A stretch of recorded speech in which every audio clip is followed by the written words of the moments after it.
নমস্কার বন্ধুরা। নিবেদিতাকে স্বামীজি ভারতবর্ষে এনেছিলেন এদেশের মেয়েদের মধ্যে শিক্ষার প্রসার করার জন্য। নিবেদিতা যখন বাগবাজারে 16 নম্বর বোসপাড়া লেনে মেয়েদের স্কুল খুলতে উদ্যোগী হলেন, সে ব্যাপারে স্বামীজির উৎসাহের অন্ত নেই।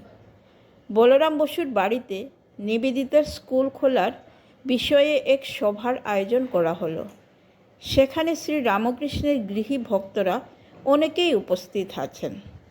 মাস্টার মশাই, সুরেশ দত্ত, হরমোহন বাবু এবং আরও অনেকে।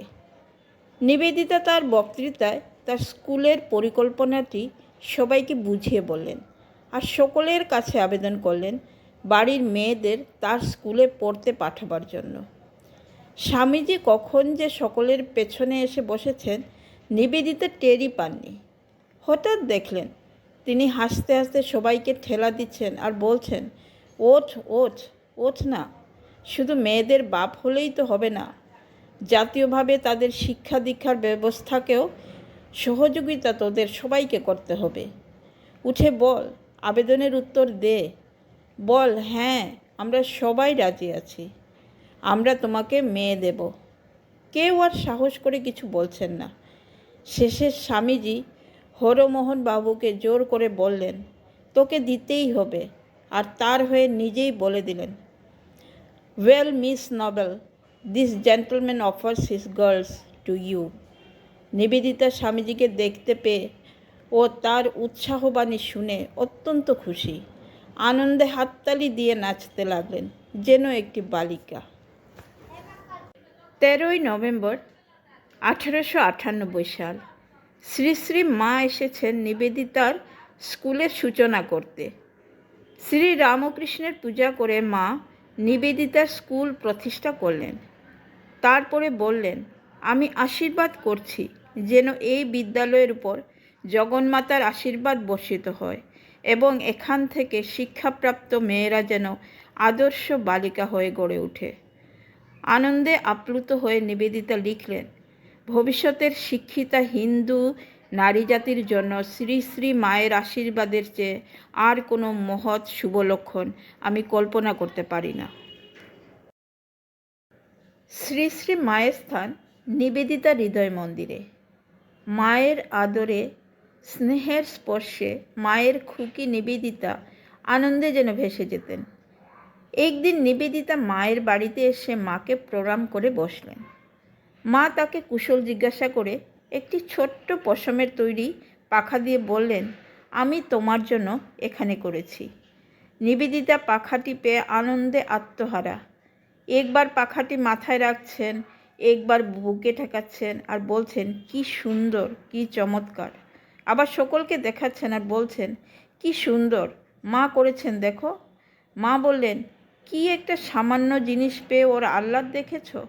আহা, কি সরল বিশ্বাস, যেন সাক্ষাৎ দেবী। নরেনকে কি ভক্তি করে, সে এই দেশে জন্মেছে বলে সর্বস্ব ছেড়ে এসে প্রাণ দিয়ে তার কাজ করছে। কি গুরু ভক্তি এদেশের উপর, বা কি ভালোবাসা। শ্রী শ্রী মা একদিন নিবেদিতার স্কুল দেখতে আসবেন ঠিক করেছেন।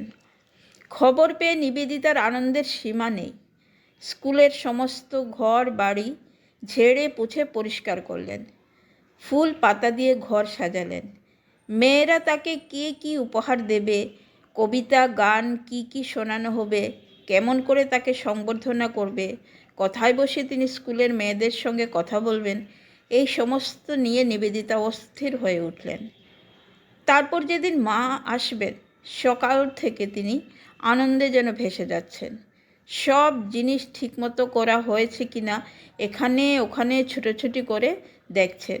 শিশুর মতো ও কারণে হাসছেন আর আনন্দে অধীর হয়ে স্কুলের ছাত্রী, শিক্ষয়িত্রীদের, এমনকি দাসীর পর্যন্ত গলা জড়িয়ে আনন্দ করছেন। প্রখর ব্যক্তিত্বময়ী নিবেদিতা যেন একটি ছোট্ট বালিকা হয়ে গেছেন।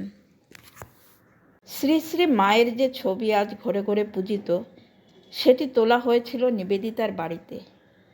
উলিবুল ও নিবেদিতার আগ্রহে এই ছবি তোলা হয়। এইটি সারদা দেবীর প্রথম ছবি, তার 45 বছর বয়সে তোলা। স্বভাবত লজ্জাশীলা সারদা দেবী প্রথমে ছবি তুলতে রাজি হননি। পরে উলিবুল বিশেষ করে অনুরোধ করলে মা রাজি হলেন।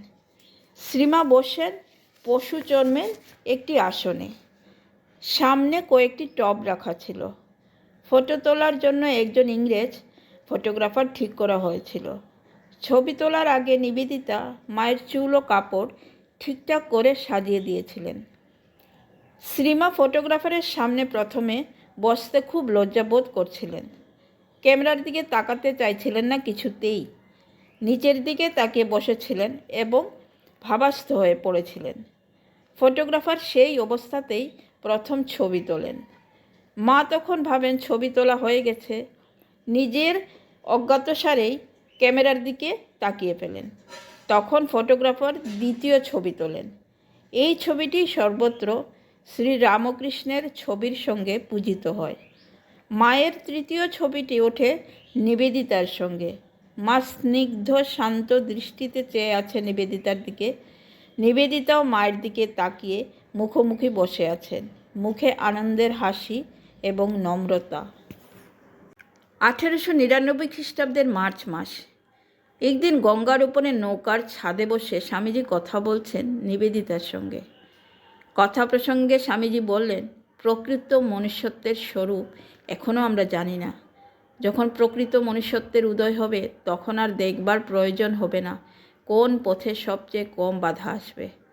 তখন প্রত্যেকেরই স্বাধীনতা থাকবে মহৎ কাজ করার।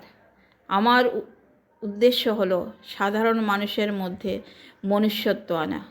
নিবেদিতা বললেন, স্বামীজি, এ কাজে আমি আপনাকে সাহায্য করব। স্বামীজি বললেন, আমি জানি তা। স্বামীজিকে দেওয়া এই প্রতিশ্রুতি নিবেদিতা সর্বতোভাবে পালন করেছেন। তার জীবন তিনি এই কাজেই উৎসর্গ করেছেন।